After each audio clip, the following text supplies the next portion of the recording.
The small town of Black Creek was nestled deep within a seemingly endless forest, its ancient trees so dense they blocked out the sun even at midday.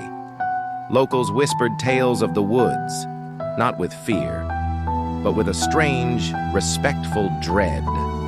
They spoke of the Whispering Woods, a place where the trees themselves seemed to breathe, and where silence was never truly silent.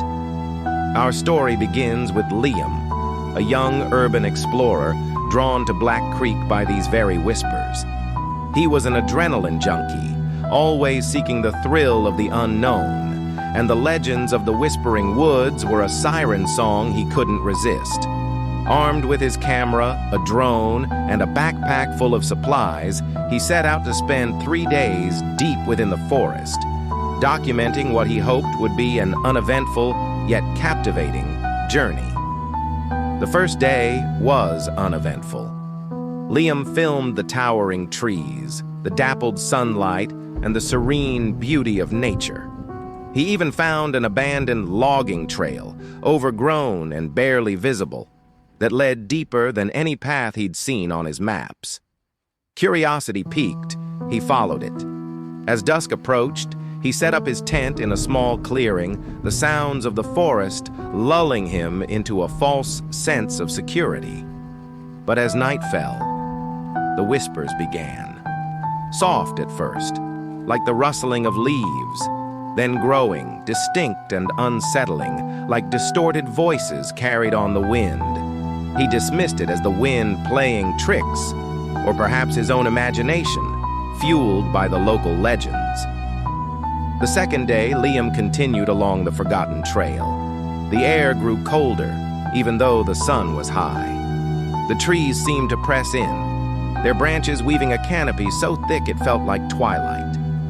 He noticed something peculiar: the silence.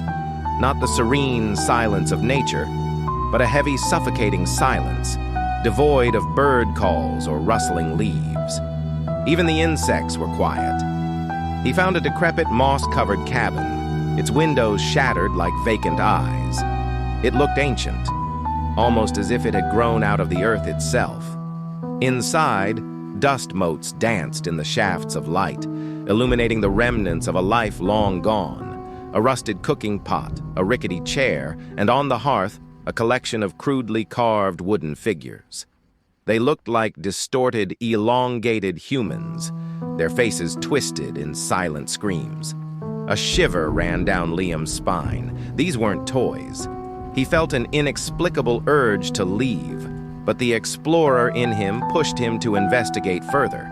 He filmed the cabin, narrating his discoveries with a forced bravado he didn't feel. That night, the whispers intensified. They were no longer indistinct. Liam swore he heard his name, carried on the breeze, repeated in a multitude of distorted voices. He clutched his flashlight, its beam cutting through the oppressive darkness of his tent. He tried to rationalize it. Exhaustion, the isolation, the stories. But then, he heard a scratching, persistent and rhythmic, just outside his tent. He froze, heart pounding.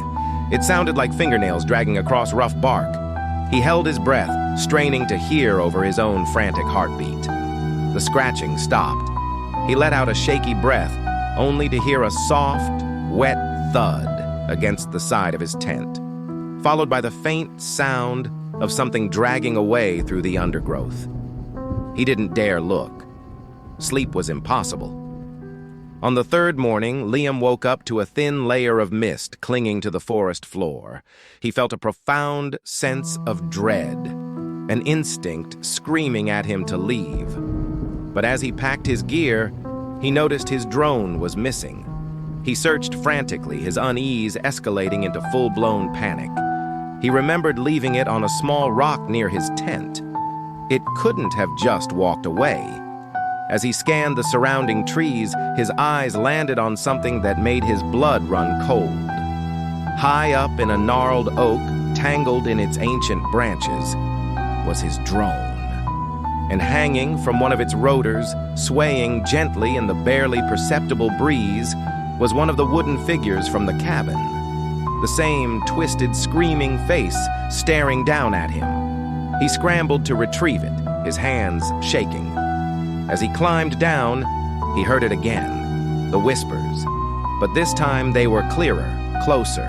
They weren't just his name, they were fragments of sentences, garbled and horrifying. He sees, he knows, you can't leave. He ran. He didn't bother to pack his tent or all his supplies. He just ran blindly through the dense undergrowth, not caring about the scratches from thorns or the uneven ground. The whispers followed him, surrounding him, pressing in from all sides. He could feel a presence behind him, a cold breath on his neck. He burst out of the tree line, gasping for air, collapsing onto the dusty road leading back to Black Creek. He scrambled to his feet, turning to look back at the ominous edge of the whispering woods. The mist still clung to the trees, and for a fleeting moment he thought he saw something move amongst the shadows. Something tall and impossibly thin, its form barely discernible in the ethereal light. He never looked back. Liam eventually made it back to civilization, shaken but alive. He tried to forget what he had experienced, but the whispers lingered in his mind, and the image of that wooden figure haunted his dreams. He never returned to Black Creek, but sometimes, when the wind howls just right or when he's alone in the dark, he swears he can still hear them. The whispering woods of Black Creek, calling his name, forever reminding him of the horrors that lurk just beyond the edge of human understanding.